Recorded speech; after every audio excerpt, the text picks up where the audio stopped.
Good. Diesel. See, look, you're cheating. Good, Turbo. Wait. Diesel, wait. Turbo, wait. Wait. Wait. Wait. Good boys. Wait. Good boys. Wait. No. Wait. Good. Let's go. So we have Turbo on the slip lead and we have Diesel on a prong. I'm still gonna work around and like figure out a good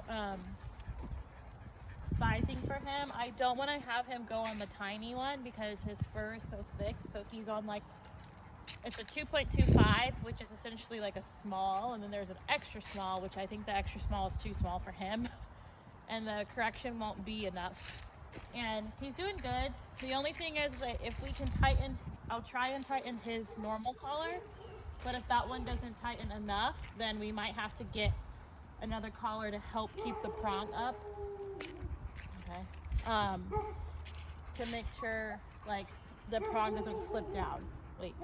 So if you kind of see, you can zoom in, like you see how low it is on his neck? Like it needs to really be.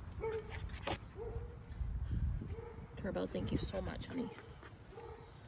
So it needs to be like up high like this. That will be like the perfect fitting. Hi, Diesel. And so I might need to take one more link out of these, but we'll also need to tighten like this collar whenever he's walking to help keep it up. So it needs to be like high and tight right behind the skull. So his tip of his skull is here. So that's right. Also, look how crunchy and dirty he is from playing all day today. But other than that, I think the prong is going to work out. He's already doing well with reacting to the corrections. Turbo's still doing good with the slip lead. The prong, walking him on a prong wouldn't hurt. I mean, it'll be even more helpful when you have to walk them around, like, you know, high distraction so he's not pulling or trying to pull you somewhere else. And Diesel, you'll see like he's shaking a lot because he's like, what the heck is this? And so that's normal. But still, I don't have any treats today. No treat pouch. We're working on phasing the treats out now and making sure that they understand that, you know, treats aren't what they listen to. It's our verbal that they have to listen to. The boys are doing pretty good. So far so good. Leash walking is looking good on boys. And it's like, right now it's about 1 o'clock, 1:30. So they're not too tired. They were very excited to leave. You saw the first part of the video with the wait at the door. That's going to be our biggest thing the next couple of days, is working on door manners, really establishing that boundary. I should get to leave the door open and them not jump out.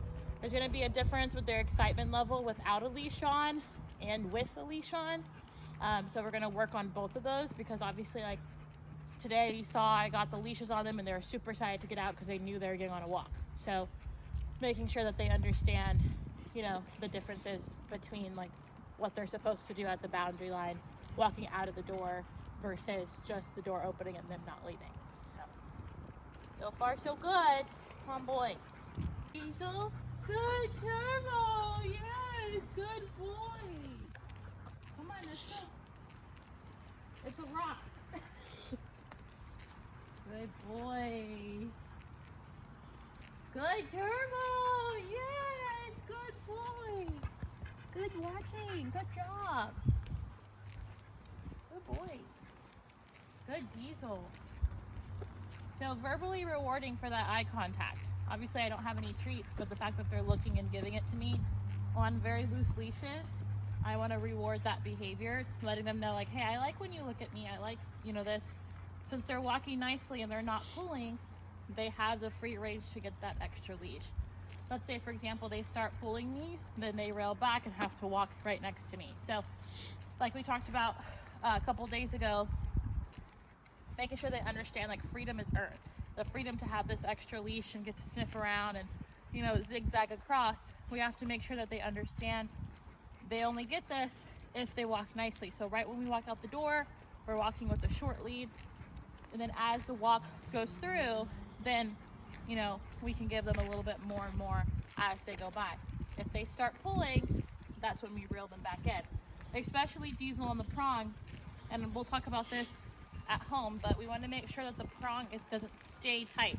We want the prong to be just as loose as the regular slip lead, because then he's going to get used to the feeling of the pressure of the prong. So we want to make sure that I'm not allowing him to, you know, pull on the prong or keep that pressure there. Let's go. Keep that pressure there, because then he's going to get used to it, and then that defeats the purpose of the prong. Because right now, walking on his collar with the martingale, he's used to that pressure, he's used to the choking.